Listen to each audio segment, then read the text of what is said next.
बहुत पहले की बात है। किसी मकाम पर एक आदमी रहा करता था। वो आदमी ना बहुत ज्यादा अमीर था और ना गरीब। इसके 3 नौजवान बेटे थे। बेटे बहुत खूबसूरत और संजीले जवान थे। लिखना पढ़ना सीख गए थे। बहुत होशियार और समझदार थे। अच्छे लोगों के हमेशा करीब बैठते और बुरे लोगों से हमेशा दूर रहते थे। सबसे बड़े भाई नसर की उम्र 21 साल की थी और मंझले भाई नौरोज की उम्र 18 साल की और सबसे छोटे भाई नादर की उम्र 16 साल की। एक दिन उनके बाप ने उन तीनों को अपने पास बुलाया और लाड प्यार करने के बाद कहा, मेरे प्यारे बेटो, मेरे मरने के बाद तुम्हारे पास जो माल रह जाएगा वो ज्यादा दिन नहीं चल सकेगा। मैं जितना तुम्हारे लिए कर सकता था मैंने वो किया। तुम मुझसे ज्यादा की उम्मीद ना रखो। मैंने तुम्हें 3 गुण दिए हैं। पहला ये कि तुम लोगों को सेहतमंद और ताकतवर बनाया और दूसरा ये कि तुम लोगों को हथियार से काम लेना सिखाया और तुम लोग माहिर सिपाही बन गए और तीसरा ये कि किसी से नहीं डरना चाहिए, जिससे तुम बहादुर बन गए। और अब मैं तुम्हें 3 नसीहतें करता हूँ, इनको सुन लो और हमेशा याद रखो। हमेशा ईमानदार बने रहो, हमेशा परेशानी से दूर रहोगे, मेहनत से जीना चुराओ, आराम और सुख से जियोगे और शेखीना भगारा करो। तुम लोगों को शर्माना नहीं पड़ेगा, बाकी सब की फिक्र तुम खुद करो। मैंने तुम्हारे लिए 3 घोड़े तैयार कर रखे हैं, काला, भूरा और खाकी रंग का। तुम्हारे थैलों में इतनी खुराक भर दी है जो 1 हफ्ते के लिए काफी होगी। अब तुम सफर के लिए रवाना हो जाओ। दुनिया में घूमो फिरो। जब तक दुनिया को नहीं देखोगे तब तक तुम आदमी नहीं बन सकोगे। जाओ और अपनी किस्मत आजमाओ। सफर बाखैर मेरे बेटो। बाप ने इतना कहा और उठकर वहां से चला गया। तीनों भाई सफर की तैयारी करने लगे और अगला दिन चढ़ते ही वो सफर पर रवाना हो गए और दिन भर सफर करते रहे और अपने घर से बहुत दूर निकल गए। शाम हुई तो वो एक जगह आराम करने के लिए रुके। वो अपने घोड़ों से उतरे, खाना खाया और सोने की तैयारी करने लगे। वो मकाम बहुत वीरान और सुनसान था। तीनों भाइयों ने सोचा कि यहाँ पर मुमकिन नहीं कि हम तीनों एक साथ सो जाएं। उन्होंने फैसला किया कि तीनों भाई रात को एक एक हिस्सों में बांट ले और एक एक करके पहरा दे। उन्होंने ऐसा ही किया। सबसे पहले सबसे बड़ा भाई नसर पहरा देने लगा और बाकी 2 दूसरे लेटकर सो गए। नसर काफी देर बैठा तलवार से खेलता रहा, अपने भाइयों की हिफाजत करता रहा। चांदनी रात थी, चारों तरफ खामोशी छाई हुई थी और सारा माहौल नींद में डूबा हुआ था। अचानक एक शोर हुआ और नसर अपनी तलवार थामकर होशियार होकर खड़ा हो गया। जहां वो तीनों भाई रुके थे उसे थोड़े ही फासले पर एक जंगल था और वहां पर एक शेर खूह में पड़ा हुआ था। इंसान की बू पाकर वो शेर अपनी खूह से निकला और खुले मैदान में आ गया। नसर ने जब शेर को देखा तो ना वो डरा और ना घबराया। उसे इस बात का यकीन था कि वो शेर का मुकाबला कर लेगा, लेकिन उसे अपने भाइयों की नींद की फिक्र थी। वो एक तरफ दौड़ा और शेर ने उसका पीछा किया। थोड़ी दूर जाकर नसर ने पीछे मुड़ते हुए शेर के पंजे पर तलवार मारी। जख्मी शेर दहाड़ता हुआ उस पर लपका। नसर पीछे हट गया और अपनी तलवार से शेर के बाएं पंजे पर भरपूर वार किया और शेर एक बार फिर अपनी सारी ताकत जमा कर कर बहादुर पर टूट पड़ा। लेकिन नसर उसे फिर दुरा दे गया और इस बार उसने पूरे जोर के साथ शेर के सर पर तलवार मारी। शेर वहीं पर गिर गया और फौरन मर गया। नसर ने शेर के चमड़े का एक टुकड़ा काट लिया और अपने कुर्ते के अंदर कमर से बांध लिया और फिर वो अपने भाइयों के पास यूं आकर बैठ गया जैसे कुछ हुआ ही ना हो। थोड़ी देर बाद नसर की पहरेदारी का वक्त खत्म हो गया। वो सोने लगा और फिर नौरोज पहरा देने लगा। उसका पहरा बगैर किसी हादसे के बीत गया। फिर उसके बाद तीसरे भाई नादर की बारी आई। उसकी बारी में भी कोई ऐसी वैसी बात ना हुई और पूरी रात इसी तरह से गुजर गई। सुबह हुई तो वो तीनों भाई अपने घोड़ों पर सवार होकर आगे चल पड़े और वो पूरा दिन चलते रहे और एक लंबा सफर तय किया। सूरज डूबते तक वो एक बड़े से पहाड़ के सामने पहुंचे। उस पहाड़ के दामन में एक बड़ा सा दरख्त उगा हुआ था। उसके नीचे एक चश्मा था। भाइयों ने उसी चश्मे के करीब रात गुजारने का फैसला किया। उस चश्मे के करीब एक गार था और उसके अंदर सांपों का बादशाह अजगर सुल्तान रहता था। लेकिन उन तीनों भाइयों को उसके बारे में कुछ भी अता पता नहीं था। उन्होंने अपने घोड़ों को पानी पिलाया और दरख्त से बांधकर उन्हें साफ किया और उनके आगे खाना डालकर खुद खाना खाने बैठ गए। जब उन्होंने खाना खा लिया तो उन्होंने खुद फैसला किया कि पिछली रात की तरह वो तीनों बारी बारी पहरा देंगे और पिछली रात की तरह दोनों छोटे भाई लेटकर सो गए और बड़ा भाई पहरा देने लगा। उसके पहरा देने की बारी में कोई खास बात ना हुई। अब दूसरे भाई नौरोज की पहरा देने की बारी थी। चांदनी रात थी और चारों तरफ सन्नाटा छाया हुआ था। लेकिन थोड़ी ही देर बाद उस गार के अंदर से वही अजगर सांप निकला। वो बड़ा सा फन उठाए फनकारे मारता चश्मे की तरफ बढ़ा, लेकिन नौरोज जरा सा भी नहीं डरा। वो इस ख्याल से कि कहीं इसके भाइयों की नींद में खलल ना पड़े, वो एक खुले से मैदान की तरफ दौड़ा। अजगर ने जब इंसान की बू पाई तो उसने उसका पीछा किया। थोड़ा दूर जाकर नौरोज रुक गया और अपनी तलवार निकालकर उस नाक की दुम पर वार किया। सांप वार से जमीन पर लौटने लगा। बहादुर ने दूसरा वार उसकी पीठ पर किया और तीसरे वार में सांप वहीं पर खत्म हो गया। नौरोज ने उसकी खाल का एक लंबा पट्टा काटकर कुर्ते के अंदर कमर से बांध लिया और वापस आकर अपनी जगह पर ऐसे बैठ गया जैसे कुछ हुआ ही ना हो। थोड़ी देर में उसकी पहरेदारी का वक्त खत्म हो गया और फिर नादर की बारी आई। उसकी पहरेदारी भी बखैरियत गुजर गई। सुबह होते ही वो तीनों भाई घोड़ों पर सवार हुए और अगला दिन भी वो दिन भर चलते रहे। वो आगे बढ़ते रहे, सफर करते रहे। पहाड़ों से गुजरते हुए वो एक टीले तक जा पहुंचे। वहीं रात बसर करने का इरादा करके वहीं पर ठहर गए, क्योंकि आसमान में बादल छाए हुए थे और रात अंधेरी थी। इसलिए उन्होंने आग जला ली और बैठकर खाना खाने लगे। हस्बे मामूल छोटे दोनों भाई लेटकर सो गए और बड़ा भाई पहरा देने लगा। उसके बाद मंझले भाई की बारी आई, फिर वो भी लेटकर सो गया और छोटा भाई नादर पहरा देने लगा। पहले छोटा भाई नादर काफी देर बैठा पहरा देता रहा। चारों तरफ अंधेरा था, कुछ भी नजर नहीं आता था। इसलिए नादर आंखें बंद किए और कानों को खोले बैठा रहा। कभी कभी वो आंखें खोलकर इधर उधर देखता और फिर आंखें बंद कर बैठ जाता। एक दफा उसने आंख खोलकर देखा कि आग बुझ गई है, आग फिर से जलानी चाहिए। उसने सोचा। वो ये सोचकर उस टीले पर जाकर चढ़ गया और इधर उधर नजरें दौड़ाने लगा कि कहीं आग जलती हुई नजर आ जाए। अचानक उसे दूर कहीं एक दिया सा टमटमाता हुआ दिखाई दिया। वो टीले से नीचे उतरा और घोड़े पर सवार होकर उस तरफ चल दिया। वो काफी देर चलने के बाद एक अकेले वीरान मकान के पास जा पहुंचा। वो घोड़े से उतरा और पंजों के बल चलता हुआ उसके करीब जाकर खड़ा हो गया। वो खिड़की से अंदर झांकने लगा। अंदर रोशनी थी और मकान के बीचों बीच चूल्हे पर खाना पक रहा था और उसके गिर्द तकरीबन 20 आदमी बैठे हुए थे। उनके चेहरे खौफनाक थे और उनकी आंखें फटी हुई थी। ऐसा लगता था जैसे वो कोई साजिश किए हुए बैठे हैं, चोर डाकू मालूम होते हैं। नादर ने दिल में सोचा, अगर इनको यूं ही छोड़कर चला जाऊं तो ये अच्छे आदमी के लिए मुनासिब बात नहीं होगी। चलो होशियारी से काम लूं। ऐसा करूं कि इनके बीच रहकर इनकी चाल ढाल को मालूम करूं और कुछ ऐसा करूं कि इनको मुझ पर एतबार हो जाए और मौका पाकर अपना काम दिखा दूं। वो दरवाजा खोलकर मकान के अंदर दाखिल हो गया। एक अजनबी आदमी को अंदर आता हुआ देखकर सारे डाकू अचानक चौंक गए और अपने हथियार संभाल लिए। नादर ने डाकुओं के सरदार से मुखातिब होकर कहा, हजूर, मैं आपका एक हकीर सा गुलाम हूँ। मैं बहुत दूर एक शहर से आया हूँ। अब तक मैं छोटे मोटे धंधे करता रहा हूँ, लेकिन मेरा इरादा था कि मैं किसी गिरोह में शामिल हो जाऊं। अब अचानक मुझे आपका पता लग गया और मैं यहाँ आ गया। अब आप ही का आसरा है। बराहे करम मुझे अपने बीच शामिल कर लीजिए। हजूर, मेरी उम्र पर मत जाइए। मुझ में बहुत से गुर हैं। मुझे सुरंगें खोदना, टोह लगाना और इधर उधर की बातें मालूम करना सब आता है। मैं आपके काम आऊंगा। नादर ने इस तरह से चाल चली कि डाकुओं के सरदार को उस पर यकीन आ गया। डाकुओं के सरदार ने नादर से कहा, तुमने बहुत अच्छा किया कि तुम आ गए। आओ यहाँ बैठ जाओ। नादर आगे गया, झुककर सलाम किया और उनके करीब बैठ गया। खाना पककर तैयार हुआ और सबने खाना खाया। उस रात उन लोगों ने बादशाह के महल में डाका मारने का मंसूबा बना रखा था। खाना खाने के बाद वो सब घोड़ों पर सवार हुए और रवाना हो गए। नादर भी उनके साथ ही था। थोड़ी देर में वो बादशाह के बाग के पास पहुंच गए। मशवरा करने लगे कि अंदर कैसे घुसा जाए। आखिर उन्होंने फैसला किया कि सबसे पहले नादर दीवार को फलांगेगा और ये पता लगाएगा कि पहरेदार सो रहे हैं या जाग रहे हैं। अगर वो सो रहे होंगे तो फिर एक एक करके सारे डाकू बाग में उतरेंगे और एक साथ महल में घुस जाएंगे। डाकुओं की मदद से नादर ने दीवार को फलांगा और फिर बाग में इधर उधर फिरकर देखा तो उसे पता चला कि सारे पहरेदार गफलत की नींद में सो रहे हैं। बाग के बीचों बीच दो बड़े बड़े पहियों वाली एक घोड़ा गाड़ी खड़ी थी।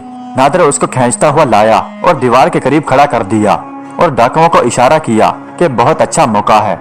फिर एक एक करके सारे डाकू दीवार को फलांगने लगे। पहले डाकू ने जब दीवार पर चढ़कर अपना सर नीचे की तरफ झुकाया तो नादर ने उसकी गर्दन पर तलवार मारी उसका सर कटकर बाग में गिर गया और उसके मुर्दा जिस्म को खींचकर भी बाग में गिरा दिया। और बाकी सब डाकुओं का भी यही हशर हुआ। और फिर नादर होशियारी के साथ महल की तरफ बढ़ा। वो एक बड़े से हल के सामने पहुंच गया। वहां पर भी 3 बड़े दरवाजे थे और वहां कुछ लड़कियां पहरा दे रही थी, लेकिन वो सब भी आराम से सो रही थी। नादर एक दरवाजे में दाखिल हो गया। वो देखता क्या है कि एक बहुत ही सजा सजाया कमरा है। कीमती पर्दे लटक रहे हैं और कमरे के बीच में एक खूबसूरत से पलंग पर एक खूबसूरत नौजवान लड़की लेटी सो रही है। वो बहुत ही खूबसूरत है। नादर आहिस्ता से चलता हुआ उसके करीब आया और उसके हाथ से सोने की अंगूठी उतार कर अपनी जेब में डाल ली और आहिस्ता से वहां से निकलकर दूसरे हाल में पहुंच गया। अब आओ दूसरे कमरे का मुआयना कर लें, उसने दिल में सोचा। और ये सोचकर वो दूसरे कमरे में दाखिल हो गया। ये कमरा पहले कमरे से भी ज्यादा खूबसूरत और ज्यादा सजा हुआ था। हर तरफ कीमती पर्दे लटक रहे थे। वहां भी कमरे के बीचों बीच एक चांदी के पलंग पर बहुत ही खूबसूरत लड़की सो रही थी और उसके पलंग के करीब कुछ कनीजें नींद में डूबी हुई थी। नादर ने आहिस्ता से आगे बढ़कर उसकी उंगली से भी अंगूठी निकाल ली और फिर वापस हाल में आ गया। अब वो तीसरे कमरे की तरफ बढ़ा। तीसरा कमरा पहले 2 कमरों से भी ज्यादा खूबसूरत और शानदार था और उस कमरे में भी एक पलंग पर एक निहायत खूबसूरत नौजवान लड़की सो रही थी। ये लड़की पहले वाली 2 लड़कियों से भी ज्यादा खूबसूरत और हसीन थी। नादर ने आहिस्ता से जाकर उसके बाएं कान से बाली उतार ली और फिर वो वहां से निकलकर बाग में पहुंचा और बाग से दीवार फलांग कर महल से बाहर आ गया और अपने घोड़े पर सवार होकर अपने अड्डे की तरफ वापस पलटा। वहां पहुंचा तो उसके दोनों भाई अभी भी आराम से सो रहे थे। नादर वहीं पर बैठ गया और अपनी तलवार से खेलने लगा। सुबह हुई तो तीनों भाई नाश्ता करने के लिए बैठ गए। उसके बाद फिर वो अपने घोड़ों पर सवार हुए और आगे सफर के लिए चल पड़े। थोड़ी दूर चलने के बाद वो एक शहर में पहुंच गए। वहां पहुंचकर वो एक सराय में ठहरे।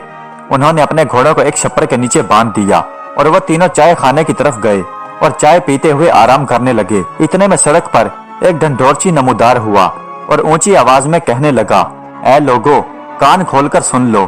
आज रात बादशाह के महल में एक अजीब वाकया हुआ है। महल के बाग में किसी ने 20 डाकुओं के सर कलम कर दिए हैं और शहजादियों की एक एक सोने की चीज गायब हो गई है। इसलिए बादशाह का ऐलान है कि शहर के सारे बाशिंदे, छोटे हों या बड़े, इस राज का पता चलाने में उनकी मदद करें ताकि वो जान सके कि ऐसा कौन सा बहादुर है जिसने ये कारनामा सर अंजाम दिया है। चनाचे शहर में कोई भी अजनबी मुसाफिर शख्स हो तो उसे महल में भेज दें। चनाचे उस सराय के मालिक ने तीनों भाइयों को जल्दी से कहा कि वो महल में पहुंच जाएं। तीनों भाई उठे और बादशाह के महल की राह ली। बादशाह को इत्तला दी गई कि 3 अजनबी लोग आए हैं। बादशाह ने कहा कि उन तीनों को अलग अलग कमरों में ठहराया जाए और अपने वजीर से कहा कि तुम उनसे राज मालूम करो। वजीर ने कहा, अगर उनसे सीधे तरीके से पूछा जाए तो मुमकिन है कि वो कुछ न बताएं। बेहतर होगा कि उन्हें अकेला ही छोड़ दिया जाए और छुपकर उनकी गुफ्तगू सुनी जाए। चुनाचे ऐसा ही किया गया। तीनों भाइयों के सामने दस्तरखान लगा दिया गया और उस पर तरह तरह के खाने चुन दिए गए और साथ के कमरे में बादशाह और वजीर कान लगाकर बैठ गए। नसर ने कहा कि हमें 9 उम्र एक भेड़ का गोश्त दिया गया है, लेकिन मालूम होता है कि इस भेड़ को किसी कुतिया ने दूध पिलाया था। हाँ, आपकी बात सही है, नौरोज ने कहा। बादशाह लोग कुत्ते का गोश्त खाने से भी गुरेज नहीं करते। मुझे तो इस बात से ताज्जुब हो रहा है कि अंगूर के इस मुरब्बे से इंसान की बू कैसे आ रही है। नादर ने भी मुरब्बे को चखा और कहा, हाँ सच है, बादशाह सब खूंखार होते हैं। मुरब्बे में भी इंसान का खून मिला हो तो भी कोई ताज्जुब की बात नहीं। मैं भी एक बात पर हैरान हूँ, तस्तरी में इस तरह से रोटियां एक माहिर नानबाज ही चुन सकता है। हाँ, ऐसा ही होगा, नसर ने कहा। हमें महल में इसलिए बुलाया गया है कि ताकि महल में होने वाले वाक़ये का राज हमसे मालूम किया जाए। हमसे भी पूछताछ की जाएगी, हम उन्हें क्या जवाब देंगे। हमें झूठ बोलने की कोई जरूरत नहीं है, नौरोज ने कहा। हाँ, हम उनको सब कुछ बता देंगे। अब बेहतर यही है कि इन 3 दिनों के सफर में हम पर जो कुछ भी गुजरा है हम तीनों एक दूसरे को कह सुनाएं। चुनाचे सबने अपना अपना किस्सा सुनाना शुरू किया। सबसे पहले नसर ने अपनी आप बीती सुनाई कि उसने किस तरह शेर का मुकाबला किया और उसे मार दिया, और सबूत के तौर पर उसने जो शेर की खाल का एक हिस्सा काटा था वह अपनी कमर से खोलकर भाइयों के सामने रख दिया। फिर नौरोज ने अपना किस्सा सुनाया और फिर उसने वो सांप का टुकड़ा जिसने काट कर अपनी कमर से बांध लिया था उसने वो खोलकर अपने भाइयों के सामने रख दिया। अब नादर की बारी आई।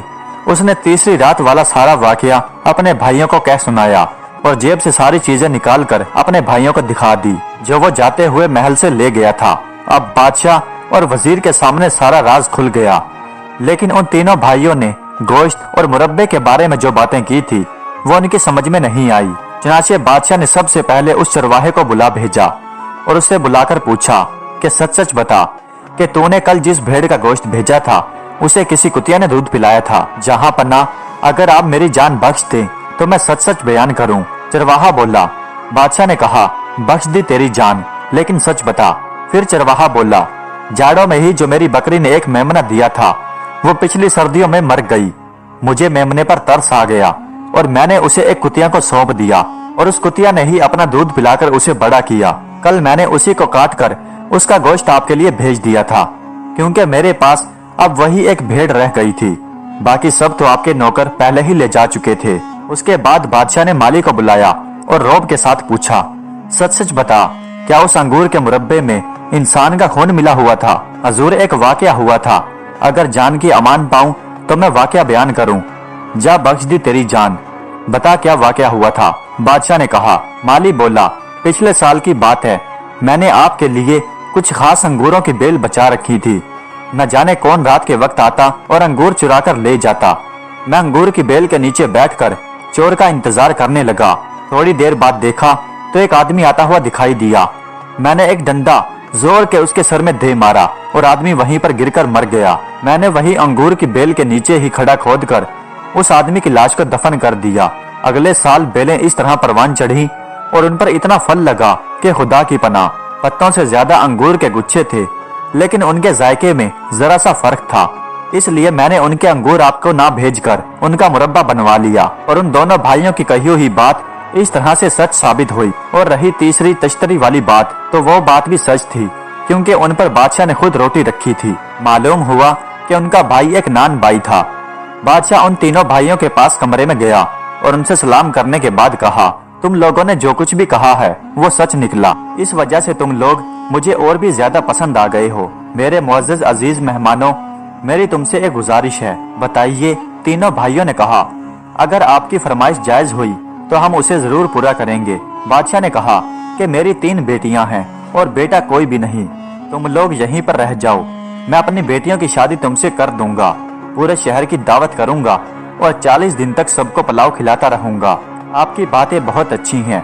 नसर ने जवाब दिया, लेकिन हम ऐसा कैसे कर सकते हैं? ना तो हम किसी बादशाह की औलाद हैं और ना ही हमारे बाप दादा कोई अमीर लोग थे। आपने अपनी दौलत बादशाहत से कमाई है और हमने मेहनत करना सीखा है। बादशाह उनकी मिन्नतें करने लगा और कहा, मानता हूँ कि मैं एक बादशाह हूँ, लेकिन तुम लोगों को तुम्हारे बाप ने मेहनत से पाल पोस कर बड़ा किया है और ये बड़े फख्र की बात है कि उसके बेटे इतने बहादुर हैं। तो क्या तुम्हारा बाप मुझसे कम है? असल में वो मुझसे भी ज्यादा दौलतमंद हैं। हकीकत में मैं ऐसी लड़कियों का बाप हूँ जिसके सामने बड़े बड़े बादशाह सर झुका चुके हैं, मिन्नतें कर चुके हैं, पेशकश कर चुके हैं। लेकिन मैं तुम लोगों से अर्ज कर रहा हूँ कि तुम मेरी बेटियों से शादी कर लो। चुनाचे तीनों भाई राजी हो गए। बादशाह ने बड़ी धूमधाम के साथ अपने तीनों बेटियों की शादी उन तीनों भाइयों से करवा दी और फिर 40 दिन तक बादशाह यूं ही दावतें करता रहा और पूरा शहर दावतें खाता रहा। तीनों भाई महल में रहने लगे। बादशाह को अपने दामादों से बहुत मोहब्बत थी और सबसे ज्यादा मोहब्बत छोटे भाई नादर से थी। एक दिन बादशाह अपने बाग में एक नाले के करीब लेटकर आराम से सो रहा था। नादर भी करीब बैठा था। अचानक नाले के अंदर से एक जहरीला सांप निकलकर सामने आ गया। अभी वो बादशाह को काटने ही वाला था कि नादर की उस पर नजर पड़ी। नादर ने तलवार निकाली और उस सांप के 2 टुकड़े कर दिए। उसके बाद नादिर उस तलवार को गिलाफ में डाल ही रहा था कि बादशाह की आंख खुल गई। नादिर को इस हालत में देखा तो बादशाह के दिल में शक पैदा हो गया और उसने दिल में सोचा कि मेरी बेटी से शादी करके इसकी नाक और भी चढ़ गई है, ये तो और भी लालची हो गया है और मुझे मारकर खुद बादशाह बनना चाहता है। बादशाह उठकर अपने वजीर के पास गया और सारा वाकया सुना दिया। वजीर कई दिनों से तीनों भाइयों से जला बैठा था। अब उसने मौका पाया तो उसने जी भरकर तीनों भाइयों की बादशाह के सामने बुराई की। मेरी राय लिए बगैर आपने अपनी मर्जी से इन तीनों लफंगों से अपनी बेटियों की शादी कर दी और ये लीजिए, आपका दामाद आपको कत्ल करना चाहता था। ये मकार किसी न किसी रोज आपको खत्म ही कर देगा, देख लीजिएगा। बादशाह वजीर की बातों में आ गया। चुनाचे बादशाह ने हुक्म दिया कि नादर को जेल में डाल दिया जाए। नादिर को जेल में डाल दिया गया और नादिर की बीवी बहुत उदास हो गई और रो रो कर उसका बुरा हाल हो गया। एक दिन वो अपने बाप के सामने गई और गिड़गिड़ाकर कहने लगी कि अपने दामाद को रिहा कर दीजिए। बादशाह ने हुक्म दिया कि नादिर को जेल से निकालकर मेरे सामने लाया जाए। नादिर को बादशाह के सामने हाजिर किया गया। बादशाह ने उससे मुखातिब होकर कहा, मैंने सोचा भी नहीं था कि तुम इतने मक्कार हो जाओगे और तुमने मुझे मार डालने का इरादा कैसे कर लिया था। उसके बदले में नादिर ने बादशाह को एक तोते का किस्सा सुनाया और वो किस्सा कुछ इस तरह से था। किसी जमाने में एक बादशाह रहता था। उसके पास एक बहुत ही खूबसूरत तोता था। बादशाह अपने तोते से इतनी मोहब्बत करता था कि एक पल भी उसका दिल तोते के बगैर नहीं लगता था। तोता अपने बादशाह से मीठी मीठी बातें करता और बादशाह का दिल बहलाता रहता था। एक दिन वो बादशाह से कहने लगा कि मैं हिंदुस्तान में अपने बहन भाई और अपने माँ बाप को छोड़ कर आया हूँ। मेरा बहुत दिल करता है कि मैं उनसे मिलकर आऊँ। अब मेरी आपसे गुजारिश है कि आप मुझे 20 दिन की छुट्टी दें। 6 दिन जाने में लगेंगे और 6 दिन आने में, और 8 दिन मैं अपने बहन भाइयों और अपने रिश्तेदारों के साथ गुजारूंगा। नहीं, मैं तुम्हें जाने नहीं दूंगा। मुझे पता है एक बार तुम चले गए तो लौट कर नहीं आओगे और मेरा दिल उदास हो जाएगा। नहीं, बादशाह सलामत, मैं वादा करता हूँ कि मैं लौट आऊंगा। खैर किसी तरह से बादशाह राजी हो गया, लेकिन बादशाह ने कहा, लेकिन मैं छुट्टी दूंगा 2 हफ्तों की। तोता बोला, खैर यही ठीक है, मैं किसी तरह से 2 हफ्तों में वापस आ जाऊंगा। ये कहकर बादशाह ने पिंजरा खोल दिया। तोता उड़कर पिंजरे से निकला और जुनूब की तरफ उड़ता हुआ चला गया और बादशाह पीछे खड़ा तोते को देखता रहा। अब बादशाह ने यकीन कर लिया कि तोता मुड़कर नहीं आएगा। 6 दिनों में तोता हिंदुस्तान पहुंच गया और उसने किसी तरह से अपने माँ बाप को तलाश कर लिया। बेचारा इतना खुश था कि कुछ न पूछिए। वो हर तरफ उड़ता फिरता रहता और तरह तरह के गीत गाता, अपने माँ बाप और बहन भाइयों से प्यारी प्यारी बातें करता, और उसको पता भी न चला कि 2 दिन किस तरह से गुजर गए और फिर दोबारा कैद में जाने का वक्त आ गया। 6 दिन उसे आने में लगे थे और 2 दिन उसने अपने घर गुजारे। अब 6 दिन उसे वापस जाने में लगेंगे और इस तरह से उसका वक्त पूरा हो जाएगा, यानी 2 हफ्ते का जो बादशाह ने छुट्टी दी थी। लेकिन बेचारे तोते का अपने माँ बाप और बहन भाइयों से अलग होने का जी नहीं चाहता था। खुशी के दिन पलक झपकते ही गुजर गए थे और उदासी के पहाड़ जैसे दिन शुरू होने वाले थे। उसके सब रिश्तेदार, बहन भाई, माँ बाप सब जमा हो चुके थे। सब उसको समझा रहे थे कि तुम वापस लौटकर मत जाओ, लेकिन तोता बोला, नहीं, मैं वादा कर चुका हूँ, भला मैं वादा खिलाफी कैसे करूँ। अरे तुम भी क्या वादा करते हो, एक तोते ने कहा। क्या तुमने कभी किसी बादशाह को वादा पूरा करते हुए देखा है? अगर तुम्हारा बादशाह इतना ही रहमदिल और सखी होता तो तुम्हें 14 साल कैद में रखने के बाद सिर्फ 2 ही हफ्तों की छुट्टी देता। क्या तुम दुनिया में इसीलिए आए हो कि कैद में रहो? किसी का दिल बहलाने के लिए अपनी आजादी को हाथ से न जाने दो। बादशाह और शेर के करीब रहना हमाकत भी है और खतरनाक भी। लेकिन तोते ने किसी की बात न मानी और लौटने के लिए तैयार हो गया। अब उसकी माँ ने कहा, अगर तुम लौटने ही लगे हो तो एक बात सुन लो। हमारे यहाँ एक तरह के फल होते हैं, अमृत के फल। कोई उनको खाएगा तो बूढ़ा भी जवान हो जाएगा। तुम उनमें से वो फल बादशाह के लिए लेकर जाना और उससे गुजारिश करना कि वो तुम्हें आजाद कर दे। मुमकिन है कि बादशाह के दिल में इंसाफ जाग जाए और उसे तुम्हारे हाल पर रहम आए और वो तुम्हें आजाद कर दे। सबने उसकी हाँ में हाँ मिलाई और कुछ तोते जाकर अमृत के 3 छोटे छोटे फल तोड़ लाए। तोते ने उन फलों को ले लिया और सबने उस तोते को अलविदा कहा और वो तोता शुमाल की तरफ उड़ता हुआ गायब हो गया। 6 दिनों में वो अपनी मंजिल पर पहुंच गया। उसने अपने लाए हुए फलों की खासियत अपने बादशाह को बताई। बादशाह ये सुनकर बहुत खुश हुआ। उसने 1 फल अपनी बीवी को दिया और 2 फल खुद खाने के गर्ज से अपने पास प्याली में रख लिए। और उधर वजीर का दिल लालच से डगमगा उठा। वजीर ने बादशाह से कहा कि बादशाह सलामत, आप इन फलों को अभी मत खाइए, पहले इनको अच्छे से चेक कर लीजिए कि कहीं आपके लिए ये नुकसानदेह साबित ना हो। वजीर की बात बादशाह को पसंद आ गई और फिर वजीर ने बादशाह की नजर बचाकर उनमें हल्का सा जहर मिला दिया और फिर उन्हें आजमाने के लिए 2 मोर लाए गए। वो फल मोरों को चखवाए गए। मोर वहीं पर गिरकर ठंडे हो गए। देखा आपने, वजीर ने कहा, अगर आप इन फलों को खा लेते तो आपका क्या हाल होता? बस मैं भी मर जाता। बादशाह ने बड़ी दुखी सी आवाज में कहा। फिर बादशाह ने पिंजरे के अंदर से उस तोते को निकाला और उसकी गर्दन को मरोड़ दिया। बस बेचारे तोते को यही इनाम मिला।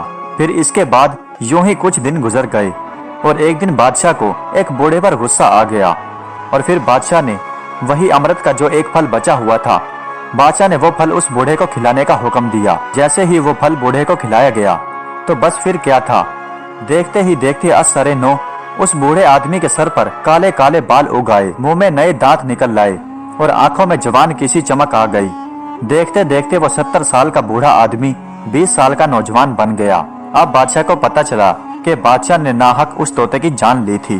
फिर ये किस्सा खत्म करने के बाद फिर नादर ने बादशाह से मुखातिब होकर कहा, अब मैं आपको वो वाकया सुनाता हूँ जो उस वक्त बाग में हुआ था। नादर बाग में गया और सांप के वही 2 टुकड़े उठा लाया जिसे नादर ने काटा था। बादशाह ने जब ये देखा तो बादशाह अपने किए पर बहुत शर्मिंदा हुआ और नादर से माफी मांगने लगा। नादर ने कहा, हजूर, हम तीनों भाइयों को इजाजत दीजिए, हम तीनों भाई अपने मुल्क वापस चले जाते हैं। मालूम होता है कि बादशाहों के साथ नेकी और अमनो अमान के साथ रहा नहीं जा सकता। बादशाह ने बहुत मिन्नतें की, बहुत हाथ जोड़े, लेकिन तीनों भाई राजी ना हुए। हम तीनों भाई दरबारी बनकर इस महल में नहीं रह सकते, हम अपनी मेहनत के बलबूते पर जिएंगे, लेकिन मेरी बेटियां तुम्हारे साथ नहीं जाएंगी। बादशाह ने कहा, ये अपने घर में ही रहेंगी। ये सुनकर तीनों शहजादियां एक आवाज में बोल उठी, नहीं, हम अपने शोहरों से अलग नहीं होंगी। ये सुनकर बादशाह हक्का बक्का रह गया और उसने ना चाहते हुए भी सबको जाने की इजाजत दे दी। तीनों भाई अपनी बीवियों को लेकर अपने मुल्क अपने घर वापस लौट आए और अपने मेहनत के बलबूते पर आराम और सुकून से जिंदगी गुजारने लगे। प्यारे दोस्तों, उम्मीद करता हूँ कि आज की ये वीडियो आपको पसंद आई होगी। अगर वीडियो अच्छी लगी हो तो कमेंट्स में अपनी राय का इजहार जरूर कीजिएगा। हमारे चैनल को सब्सक्राइब कर दीजिएगा। वीडियो देखने का बहुत बहुत शुक्रिया।